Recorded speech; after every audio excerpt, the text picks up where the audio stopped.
ಕೆನಡಾದ ಕೇಂದ್ರೀಯ ಬ್ಯಾಂಕ್ನ ಮಾಜಿ ಗವರ್ನರ್ ಮಾರ್ಕ್ ಕಾರ್ನಿ ಅವರನ್ನು ಪ್ರಧಾನಿ ಹುದ್ದೆಗೆ ಭಾನುವಾರ ಆಡಳಿತಾರೂಢ ಲಿಬರಲ್ ಪಕ್ಷ ಆಯ್ಕೆ ಮಾಡಿದೆ. ಹಾಲಿ ಪ್ರಧಾನಿ ಜಸ್ಟಿನ್ ಟ್ರೂಡೋ ಅವರ ಸ್ಥಾನಿಕ ಕಾರ್ನಿಕ್ ಅವರನ್ನು ಆಯ್ಕೆ ಮಾಡಲಾಗಿದೆ.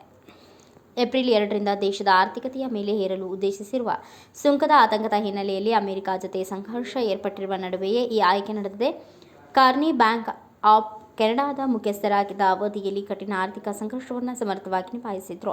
ಬಳಿಕ 2013ರಲ್ಲಿ ಬ್ಯಾಂಕ್ ಆಫ್ ಇಂಡಿಯಾಗೆ ಮುಖ್ಯಸ್ಥರಾಗಿ ಆಯ್ಕೆಯಾಗಿದ್ದರು. ಇತರ ಹಲವು ದೇಶಗಳಿಗೆ ಹೋಲಿಸಿದರೆ 2008ರ ಆರ್ಥಿಕ ಸಂಕಷ್ಟದಿಂದ ಶೀಘ್ರವಾಗಿ ಕೆನಡಾ ಹೊರಬಂದ ಹಿನ್ನೆಲೆಯಲ್ಲಿ ದೇಶದ ಪ್ರಜೆ ಅಲ್ಲದ ಕಾರ್ನಿಕ್ ಅವರ ನೇಮಕಕ್ಕೆ ವ್ಯಾಪಕ ಶ್ಲಾಘನೆ ವ್ಯಕ್ತವಾಗಿತ್ತು.